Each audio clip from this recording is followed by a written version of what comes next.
Bende hiç tükenmez bir hayat vardı, kırlara yayılan ilkbahar gibi.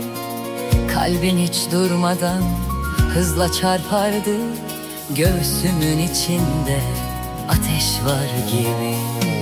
Bazı nur içinde, bazı sisteyim, bazı beni seven bir göğüsteyim.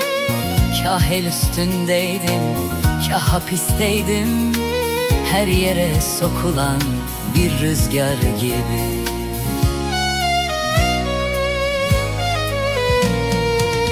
Sözüm şiirlerin mükemmelidir, senden başka